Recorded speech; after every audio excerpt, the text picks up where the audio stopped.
পশ্চিমবঙ্গে প্রত্যেক নির্বাচনেরই আগে আমরা উন্নয়নের প্রতিশ্রুতি শুনি, কিন্তু বেকারত্ব, দুর্নীতি, তোলাবাজি এবং সাধারণ মানুষের অসহায়তা এখনো রয়ে গেছে। অনেক সময় মনে হয় একই লোকেরা আলাদা আলাদা ভেষ পরে ফিরে আসছে আমাদের উন্নতি করতে। কিন্তু কারোর চাই কাজ, কারোর চাই খাদ্য, আর কেউ কেউ ন্যায়ের প্রয়োজনে। তো এখানে সবার চাহিদাই আলাদা। তাই আজকের ভিডিওতে আমরা আলোচনা করব বঙ্গ শ্রমিক পার্টি বা বেঙ্গল ওয়ার্কার্স পার্টির উদ্দেশ্য, উদ্যোগ এবং আগামী দিনের পরিকল্পনা নিয়ে। বঙ্গ শ্রমিক পার্টি স্থাপিত হয় 20 মার্চ 2024-এ। তৃণমূল, সিপিআইএম, কংগ্রেস বা বিজেপি প্রত্যেক দলের সাফল্য ও ব্যর্থতা আছে, কিন্তু বাংলার মানুষের অনেক সমস্যা এখনো সমাধান হয়নি। তাই আমরা কোনো ব্যক্তি বা দলের ওপর অন্ধ ভরসা নয়, কিন্তু জবাবদিহিতা এবং ফলাফলের রাজনীতিতে বিশ্বাস করি। কারণ একটা জিনিস স্পষ্ট, বিধায়ক, সাংসদ, মুখ্যমন্ত্রী বা প্রধানমন্ত্রী যেই হন না কেন, আপনি রাজা নন, আপনি জনপ্রতিনিধি। আর জনপ্রতিনিধির জন্য জবাবদিহিতা কোনো বিকল্প নয়, এটা বাধ্যতামূলক। তাই আমরা জোর দিই এক স্বচ্ছ, অংশগ্রহণমূলক, বাঙালি কেন্দ্রিক শাসন ব্যবস্থার উপর। বাংলার প্রত্যেকটা সমস্যাই গুরুত্বপূর্ণ, কিন্তু সীমিত সম্পদ দিয়ে সবকিছু একসাথে করা সম্ভব নয়। তাই আমরা 4টি ক্ষেত্রে বেশি জোর দিচ্ছি: শিক্ষা, তথ্য, অর্থনীতি ও জনকল্যাণ। উচ্চবর্গ ছাড়া প্রত্যেক পরিবারকেই চিন্তা করতে হয় ছেলেমেয়ের অ্যাডমিশন ফিস কিভাবে ভরবে। কিছু মা বাবা তাদের ছেলে মেয়েদের শিক্ষা দেওয়ার জন্য নিজেদের সুখ শান্তি ভুলে যান, আর তার পরিবর্তে বাচ্চাদের মাথা ভরে দেওয়া হয় 1 2 4 4 2 1 দিয়ে। শেষে গিয়ে চাকরি পাওয়া অসম্ভব হয়ে ওঠে। কম্পিটিটিভ এক্সামস, নানান ধরনের প্রোডাক্টিভ টুলস ও স্কিলস ট্রেনিং এবং বিজ্ঞান দ্বারা প্রমাণিত আকর্ষণীয় শিক্ষা ব্যবস্থার মাধ্যমে আমরা নিশ্চিত করতে পারি যে ছাত্রছাত্রীদের পরিশ্রম বৃথা না যায়। আরেকটা কষ্টকর সত্য হলো, বাংলার মধ্যেও ধীরে ধীরে ক্লাস সিস্টেম তৈরি হচ্ছে। কিছু মানুষের সামর্থ্য কখনোই হবে না যে তাদের ছেলে মেয়েদের প্রাইভেট স্কুলে পড়াতে পারবেন। আর সমাজে যখন কে কোন স্কুলে পড়ছে সেটা ব্যক্তিগত সফলতা হিসাবে দেখা হয়, তখন প্রশংসনীয় ও যোগ্য ছাত্রছাত্রীদের এই সফলতা থেকে বঞ্চিত করা উচিত নয়। তাই সরকারি শিক্ষা ব্যবস্থার সাথে সাথে আমরা প্রাইভেট স্কুলে স্কলারশিপের মাধ্যমে বাংলার শ্রমিকদের একটা প্রধান চিন্তা দূর করতে চাই। এবার দ্বিতীয় বিষয় হলো তথ্য। সঠিক তথ্য মানুষের কাছে পৌঁছানোর দায়িত্ব সরকারের। সরকারের পদক্ষেপ, বিধানসভা, রাজ্যসভা বা লোকসভাতে আনা যে জটিল বিলগুলো, এগুলো জনগণকে সহজ ভাষায় বোঝানোর দায়িত্ব সরকারের। গণতন্ত্র শুধু ভোট নয়, কিন্তু মানুষ যেন বুঝতে পারে সরকার কি করছে এবং কেন করছে, সেটাও খুব প্রয়োজনীয়। অন্যদিকে আমরা এটাও দেখি যে অনেক গ্রাম বাংলার মানুষের কলকাতা বা অন্য শহরে নিজেকে বহিরাগত মনে হয়, কারণ বাংলায় নির্দেশন অনুপস্থিত। আপনি মুম্বাই, ভুবনেশ্বর, ব্যাঙ্গালোর যেখানেই যান না কেন, দেখবেন স্থানীয় সংস্কৃতির মর্যাদা আছে। তাই তথ্যের মানে আমাদের কাছে বাংলা ভাষাও। আর তৃতীয় বিষয় যেটার উপর আমরা জোর দিই, সেটা হচ্ছে পশ্চিমবঙ্গের অর্থনীতি।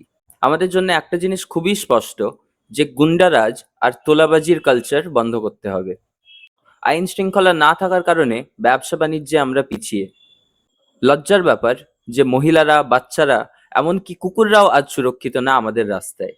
দুষ্কৃতীদের পশ্চিমবঙ্গে যখন বাড়বাড়ন্ত হয়, তখন কেউ আইনি পদক্ষেপ না নিয়ে নিজেই প্রোটেস্টে বেরিয়ে পড়েন, আবার কেউ কেউ গোটা জিনিসটা নিজেরাই ধামাচাপা দিয়ে দেন। আর আমরা সবাই জানি যে মানুষ সুরক্ষিত অনুভব না করলে ভালো কিছুরই বৃদ্ধি হবে না। তাই কঠিন আইনি পদক্ষেপের মাধ্যমে আমরা ধর্ম, জাতি বা অবস্থানের ভেদ না করে আইন ও শৃঙ্খলা প্রতিষ্ঠিত করব। স্থিতিশীলতার মধ্যে আমরা এমএসএমই, নতুন উদ্যোক্তা ও ব্যবসায়ীদের ফাইন্যান্সিং ও মার্কেট নেটওয়ার্কের মাধ্যমে উৎপাদনশীল করে তুলব।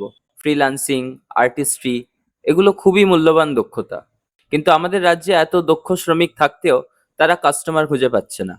গ্লোবাল মার্কেট বাংলায় এনে আমরা আমাদের সার্ভিস ও গুডস ইন্ডাস্ট্রিতে বৃদ্ধি আনার চেষ্টা করব। আমাদের লক্ষ্য বাংলায় বড় বিজনেস আনা নয়, আমাদের লক্ষ্য বাঙালির বিজনেসে বৃদ্ধি আনা। আর চতুর্থ বিষয় যেটার উপর আমরা জোর দিই, সেটা হচ্ছে জনকল্যাণ বা ওয়েলফেয়ার। মানুষের কথা না শুনলে আমরা কখনোই তাদের স্বর হয়ে উঠতে পারবো না। তাই জন অভিযোগ রেজিস্টারের মাধ্যমে আমরা মানুষের সমস্যা শুনেছি। দুর্ভাগ্যবশত অনেক সমস্যাই রাজনৈতিক মদতে তৈরি হয়েছে। আমাদের সরকার চাইলে অনেক পদক্ষেপই জনকল্যাণের জন্য নিতে পারে। সরকারি আবাসনের মাধ্যমে অনেক বস্তিতে উন্নয়ন আনা সম্ভব। একটা বস্তিতে যত মানুষ ছড়িয়ে ছিটিয়ে থাকেন, তার বদলে 2-3টে সরকারি আবাসন গড়ে তুললে তারা আরো মর্যাদার সাথে থাকতে পারেন, আর এর সাথে গোটা এলাকাটাও উন্নত হয়। এবার এটাও সত্যি যে এই পরিকল্পনাগুলো থাকা সত্ত্বেও অনেক সময় মানুষ ভাড়া দিয়ে অন্য বস্তিতে গিয়ে নিজে থাকেন, কারণ তাদের প্রধান সমস্যা থাকার ব্যবস্থা নয়, কিন্তু রোজগার। তাই আমাদের এই 4টে লক্ষ্য একে অপরকে ছাড়া চলতে পারবে না। আর আমাদের কাছে শুধু মানুষের জন্য বাড়ি তৈরি করে দেওয়া বা তাদের কথা শোনা পর্যন্তই জনকল্যাণ সীমিত নয়, কারণ আমাদের কাছে বিশুদ্ধ বাতাস, জল ও পরিবেশ সংরক্ষণও গুরুত্বপূর্ণ। আমরা কখনোই মেনে নিই না যে পরিবেশ ধ্বংস করা উন্নয়নের মুখ। আমাদের মূল লক্ষ্যগুলো বলার পর প্রশ্ন আসতেই পারে যে বাস্তবে আমরা কতটা করতে পেরেছি, আর এখান থেকেই আমাদের জবাবদিহিতা শুরু। গত 2 বছরে আমরা 104 জন বাঙালির সমস্যা শুনেছি, জন অভিযোগ ব্যবস্থায় একটা অভিযোগও গ্রহণ করেছি। বাঙালি ফটোগ্রাফার এবং রাইটারদের জন্য আমরা 2টো প্রতিযোগিতাও আয়োজন করেছিলাম, আর 11 জন বিজয়ীকে মোট 4100 টাকার পুরস্কার দেওয়া হয়েছে। গত 1 মাসে আমরা সেলস ওয়ার্কারদের সমস্যা, ফাইন্যান্সিয়াল কোম্পানির এক্সপ্লয়টেশন এবং বাঙালি কন্টেন্ট ক্রিয়েটরদের উন্নয়ন নিয়ে ভিডিও তৈরি করেছি। তার মধ্যে রাজনৈতিক ব্যাখ্যা, কাউন্সিলর নির্বাচন, হকার উচ্ছেদ এবং অন্যান্য বিষয়ে মোট 11টি পোস্ট ও ভিডিও আমরা পাবলিশ করেছি। আর আমাদের ভিডিও ও পোস্টসের মাধ্যমে আমরা 4000-এরও বেশি মানুষের কাছে পৌঁছেছি। আর আমাদের সংগঠনেও প্রায় এখনো পর্যন্ত 30 জন সদস্য আছে। এবার আমরা এটাও পরিষ্কার করে দিতে চাই যে বাস্তবে আমরা কোনো রেজিস্টার্ড পলিটিক্যাল পার্টি নই, আমরা একটা কমিউনিটি। কিন্তু আমরা বিশ্বাস করি যে পরিবর্তন সবসময় কাগজে না, কিন্তু মানুষের মধ্যে শুরু হয়। তাই এই মুহূর্তে আমরা আমাদের 4র্থ সাধারণ সমাবেশ আয়োজনের প্রস্তুতিতে আছি। আর আমাদের আগামী দিনের প্রচেষ্টা বাংলার যুবক যুবতীদের দক্ষতা তুলে ধরার জন্য একটা বাংলা দৈনিক চ্যানেল তৈরি করা। এটা আমরা ইতিমধ্যেই শুরু করে দিয়েছি। তাছাড়া পশ্চিমবঙ্গ সরকারের কাছে হকারদের জন্য পুনর্বাসনের আবেদন, আরো বেশি মানুষের কাছে সচেতনতা পৌঁছে দেওয়া, বঙ্গ শ্রমিক পার্টির সাথে যুক্ত হওয়ার প্রক্রিয়া সহজ করা এবং বাংলার মানুষের কথা আরো বড় পরিসরে তুলে ধরা। আমরা কোনো রাজনৈতিক দলের অংশ নয়, আর আমরা কারোর দ্বারা ফান্ডেড নয়। যেখানে বাংলার ভালো সেখানে আমরা সমর্থন করি, যেখানে বাংলার ক্ষতি সেখানে আমরা প্রতিবাদ করি। বাংলার কাছ থেকে আমরা কোনো টাকা চাই না, আমরা সচেতন নাগরিক চাই।